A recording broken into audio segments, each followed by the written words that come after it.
Blessed be and welcome to my Year in a Day series.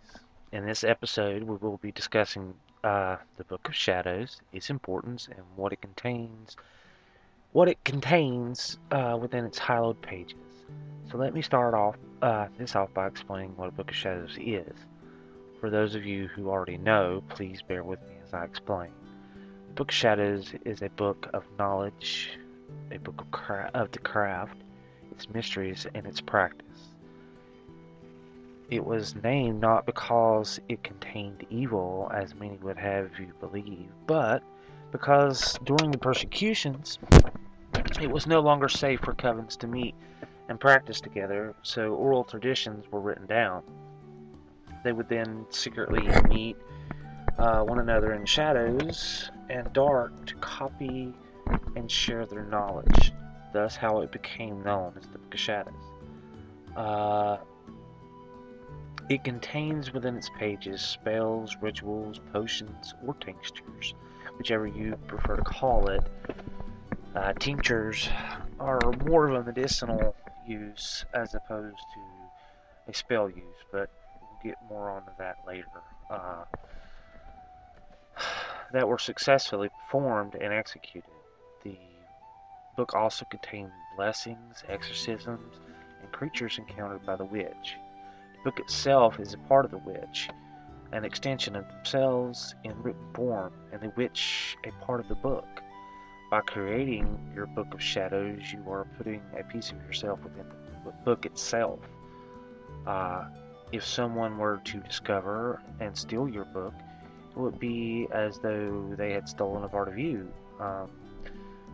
Okay, having that said, let's move on to the crafting of your book. There's a link to a channel that will tell you how to make a charm Book of Shadows replica, but it can be changed and adapted to suit your preferences. And for those of you who desire only to purchase a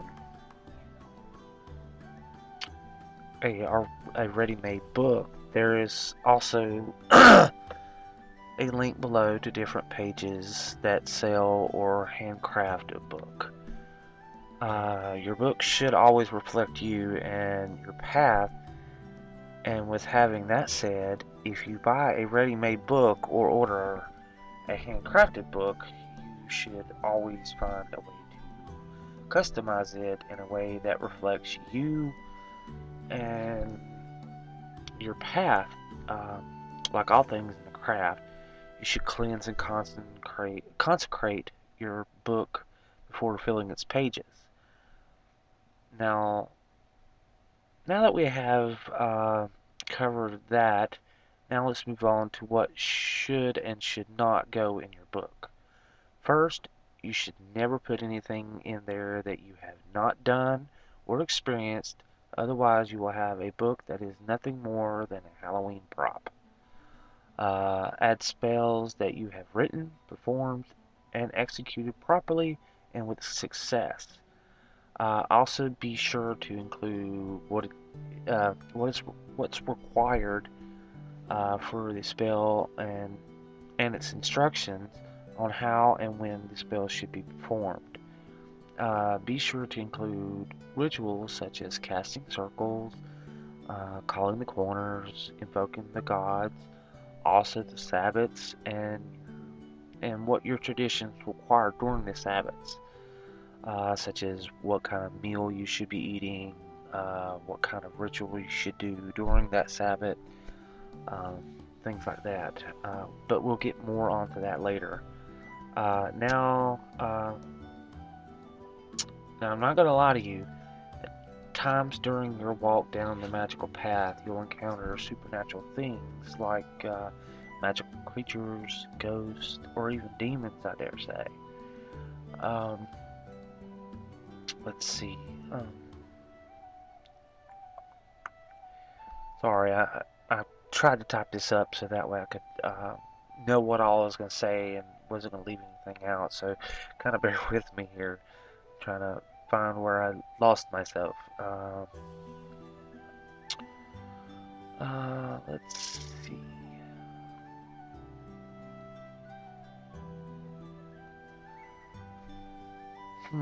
Okay.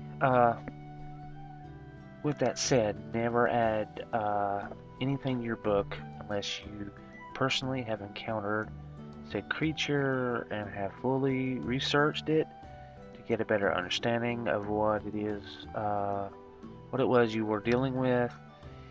If you are good at drawing, try to include an image in your book to help the person or persons that will inherit your book to better understand what you are describing or talking about. Demons, for instance, like on Charm, try to include its name, picture, origin, what it's capable of, and how to vanquish, exorcise, or even banish it. Um, there's lots of things that you will put in your book, but like I said, always make sure that you've experienced these things firsthand, as opposed to just adding a bunch of things you've heard about or some spell that you found on the internet that you thought was interesting. Always make sure that you've performed any spell that you found and it actually successfully worked for you, or you've written your own spell and it's worked. Because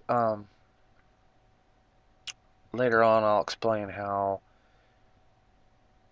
uh, spells can backfire, and you don't want that to happen to you.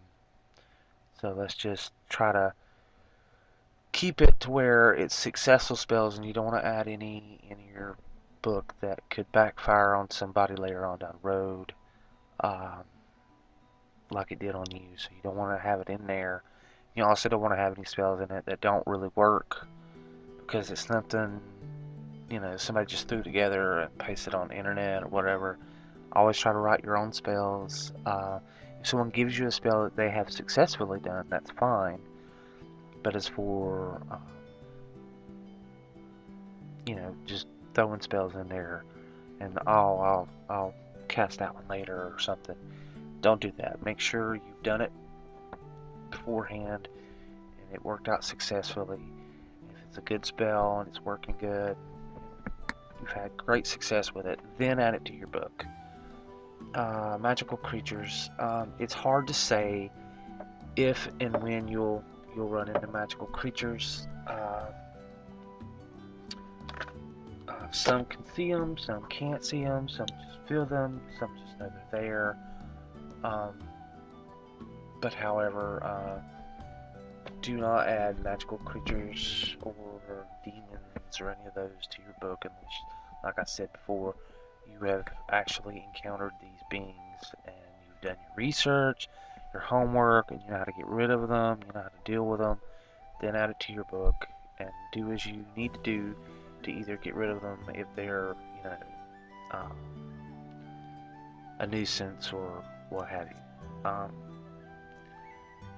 Again, if you can draw it, fine.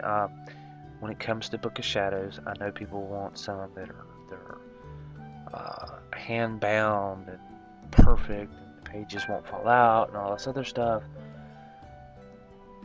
But however, for those of you who aren't artistic, but you want to have pictures in there, but you don't want to glue the pictures in your book, kind of like me, the best thing I can tell you to do is if you're going to buy a ready-made book, the best thing I can do is tell you to get a scrapbook. And you want to print it out, make sure it can hold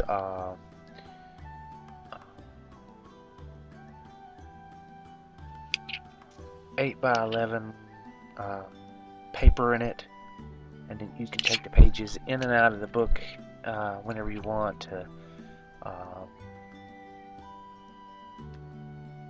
add spells or creatures or what have you in the book. Another thing that will also help you with your book is you should always have partitions, such as say you flip past all your spells and there's a page that says magical creatures. Well, that's great. You have a page there that separates your spells from your magical creatures. Then you got a page that you've written that says demons, and then their vanquishes or what have you, and that separates all that from your magical creatures and so on and so forth. That will help a lot. I know a lot of people say, oh, well, in your Book of Shadows, you should always add your experiences and stuff like that. No, never add anything other than straight up information in your Book of Shadows. Um, when it comes to your experiences, what you did, what spell you cast, on what night, or what have you, how well it worked out, and the things that came from doing that spell or that ritual or what have you. All those experiences you should write down in like kind of like a diary form, and that little book would be considered as a book of mirrors. Never get your Book of Mirrors confused with your Book of Shadows. Book of Shadows is just straight information. Love spell. In this love spell, you'll need red candles, a red sachet, hot chili pepper, that kind of thing. And you need to grind up the chili pepper and add a little water to make a paste and rub your red candles and what have you, blah blah blah. Carve your lover's name, which we'll get on to that kind of thing later on. Uh, Never cast spells on someone, usually not without their permission, unless it's a kind of a blessing or a type of prayer. Usually people ask, hey, will you pray for me? Then that's okay to do it then. But don't cast spells on people to make them either love you or fall in love with you or never go against their free will. Otherwise, it could backfire and all kinds of trouble could happen. Anyways, what I meant by customizing your book to where it reflects you or your magical path, there are symbols that you will get into later on. You can even create a symbol of your name or your magical path or your coven name or what have you. You can inscribe on the front of the book or just on the inside of the cover. Glue stuff on the cover that you like and you feel is kind of witchy and you want to put on there or what have you. That's good too.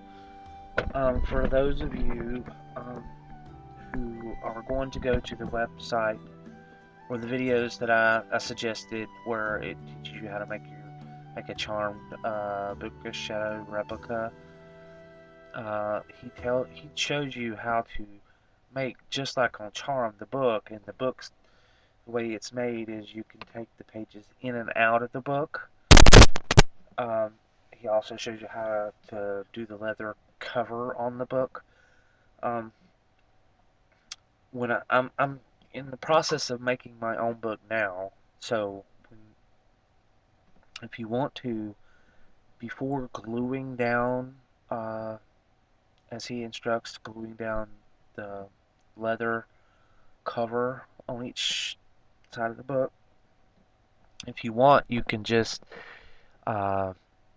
take charms, necklaces, or whatever, and you can sew them to the leather before you glue it to the cover of the book. And that's also another kind of personalization I'm talking about with your Book of Shadows. Some also say that call it a memoir, a grimoire. There we go, a grimoire. It's fine too. That's the same difference. Some say a grimoire is evil, blah blah blah. But a book is not necessarily evil. It really depends on the witch who is applying spells to the book itself.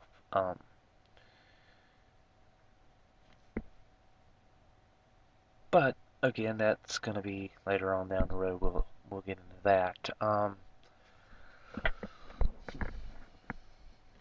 Well, I think I've covered the Book of Shadows as best I can.